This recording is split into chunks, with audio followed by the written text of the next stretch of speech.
Kiamat merupakan sebuah keniscayaan yang hanya diketahui oleh Allah Subhanahu wa Ta'ala. Namun sebelum datangnya hari kiamat, terdapat tanda-tanda yang disampaikan dalam Al-Quran dan hadis sebagai peringatan bagi umat manusia. Salah satu tanda kiamat yang menjadi sorotan adalah kemunculan Imam Mahdi. Sebenarnya, siapa itu Imam Mahdi?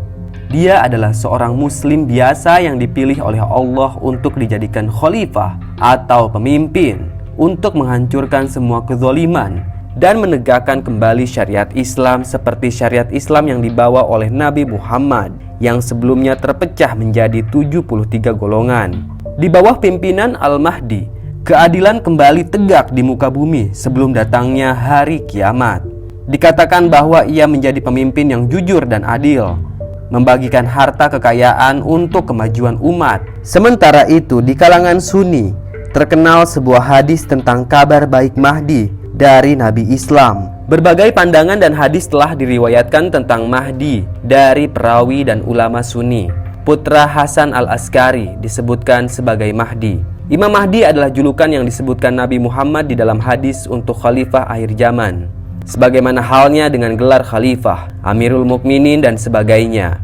Imam Mahdi dapat diartikan secara bebas bermakna pemimpin yang diberi petunjuk. Dalam bahasa Arab, kata imam berarti pemimpin, sedangkan Mahdi berarti orang yang mendapat petunjuk. Dari Ubadah bin Samit radhiyallahu anhu, Nabi SAW bersabda, mimpi seorang mukmin adalah satu dari 46 kenabian. Itu artinya Imam Mahdi bisa memperoleh petunjuk lewat mimpi. Nama Imam Mahdi yang sebenarnya seperti yang disebutkan dalam hadis, ia bernama Muhammad Ahmad Qasim, serupa dengan nama Nabi Muhammad. Nama ayahnya pun serupa maknanya dengan nama ayah Rasulullah, yaitu Abdullah hamba Allah, Abdul Karim hamba yang pemurah. Jadi nama Imam Mahdi bisa Muhammad bin Abdullah, Muhammad Qasim bin Abdul Karim, Ahmad bin Abdul Karim, Qasim bin Abdullah, Qasim bin Abdul Karim. Menurut penjelasan Rasulullah yang Rasul terima melalui wahyu, bahwa Imam Mahdi dikatakan berasal dari umat Nabi Muhammad. Cirinya memiliki kening lebar, sebagian ulama mengatakan agak botak, berhidung panjang dan mancung, dan masa kekhalifahannya berumur 7 tahun. Dan ia masih keturunan dari anak cucu Nabi Muhammad. Ciri fisik dari Imam Mahdi dihimpun dari hadis-hadis Al-Mahdiyah. Warna kulit Imam Mahdi seperti kulit bangsa Arab dan bentuk tubuhnya seperti tubuh Bani Israel. Kemudian tubuhnya dideskripsikan tidak tinggi dan tidak pula pendek, serta tidak kurus dan tidak juga gemuk. Sementara wajahnya berseri-seri seperti kaukab atau bintang yang bercahaya. Kedua matanya bercelak karena kelopak matanya berwarna hitam, berjanggut tebal, dan pada pipi kanannya ada tai lalat berwarna hitam. Di kedua balikatnya, Imam Mahdi tercantum tanda seperti yang ada pada balikat Rasulullah SAW yang besarnya seperti telur burung dara. Kemunculan Imam Mahdi bukan karena kemauan Imam Mahdi itu sendiri, melainkan karena takdir Allah yang telah pasti berlaku.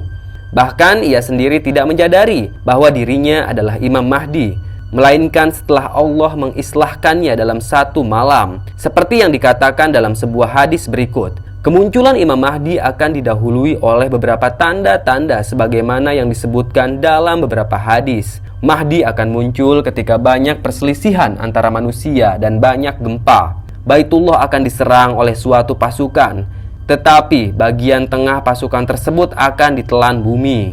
Seseorang akan dibaiat di antara makom Ibrahim dengan sudut Ka'bah. Suatu pasukan yang datang dari negeri Syam menuju Baitullah untuk mengejar seorang lelaki yang dilindungi Allah. Dalam hadis yang disebutkan di atas, Imam Mahdi akan memimpin selama 7 atau 8 tahun. Selama kepemimpinannya itu, Imam Mahdi akan membawa kaum muslimin untuk memerangi kezoliman, hingga satu demi satu kezoliman akan tumbang takluk di bawah kekuasaannya. Kemenangan demi kemenangan yang diraih Imam Mahdi dan pasukannya akan membuat murka Dajjal, sehingga membuatnya keluar dari persembunyian dan berusaha membunuh Imam Mahdi serta pengikutnya.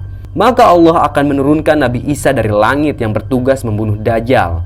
Imam Mahdi dan Nabi Isa akan bersama-sama memerangi Dajjal dan pengikutnya, hingga Dajjal mati ditombak oleh Nabi Isa, tepatnya di pintu Lud dalam kompleks Masjid Al-Aqsa. Berbicara tentang kemunculan Imam Mahdi, baru-baru ini dunia dikagetkan dengan seorang lelaki asal Pakistan yang bernama Muhammad Qasim bin Abdul Karim. Dia menjadi pusat perhatian masyarakat Islam karena sebagian orang menilai sosoknya mendekati sebagai sosok Imam Mahdi. Selama 28 tahun terakhir, Muhammad Qasim mengaku telah memiliki mimpi bertemu dengan Nabi Muhammad SAW dan juga berkomunikasi dengan Allah Subhanahu wa Ta'ala. Dia menyatakan bahwa dalam mimpinya itu dia telah berbicara dengan Allah lebih dari 500 kali dan bertemu dengan Nabi Muhammad SAW lebih dari 280 kali. Melalui mimpi-mimpinya, Muhammad Qasim menyebarkan pengajaran mengenai perintah untuk menghindari bentuk syirik dan bagaimana menjadi seorang manusia yang baik. Bukan hanya itu saja, pada 27 Agustus 2008, Muhammad Qasim bercerita tentang mimpi di mana Imran Khan menyatakan kata-kata "Aku bukan budakmu", yang persis sama dengan penolakan yang disampaikan oleh Imran Khan pada 2022 terkait permintaan sanksi terhadap Rusia oleh AS. Selain itu, Muhammad Qasim juga memprediksi tentang Perang Dunia Ketiga yang dipicu oleh konflik antara Turki, Israel, Amerika Serikat, dan juga Rusia. Dalam mimpi tersebut, Pakistan terlibat dalam peperangan dan berhasil mengalahkan negara-negara adidaya seperti Amerika Serikat dan Rusia, serta menguasai wilayah Timur Tengah dan negara-negara Arab. Selain peristiwa-peristiwa politik dan konflik, Muhammad Qasim juga mengenalkan konsep panji hitam sebagai pertanda kedatangan seorang pemimpin yang disebut sebagai khalifah oleh Allah Subhanahu wa Ta'ala, yaitu Al-Mahdi. Dalam mimpinya, panji hitam tersebut dikaitkan dengan 3.000 jet tempur hitam milik Pakistan yang akan digunakan dalam peperangan melawan musuh-musuh Islam. Meskipun banyak orang yang mempercayai mimpi-mimpi Muhammad Qasim dan juga banyak yang menyebarkan mimpi itu, namun banyak juga orang yang ragu terhadap keabsahan Muhammad Qasim sebagai Imam Mahdi. Terlepas dari itu semua, banyak muslim yang percaya bahwa Muhammad Qasim mendekati sosok Imam Mahdi. Sementara itu, dikutip dari situs muhammadqasim.net, Qasim menolak klaim bahwa dirinya adalah Imam Mahdi. Dirinya mengaku hanya menyampaikan apa yang dia lihat dalam mimpi sebagai perintah Allah Subhanahu wa Ta'ala. Demikian kisah Muhammad Qasim dari Pakistan. Menurut kalian, apakah dia benar-benar Imam Mahdi atau hanya pertanda dari Allah Subhanahu wa Ta'ala? Tulis di kolom komentar ya.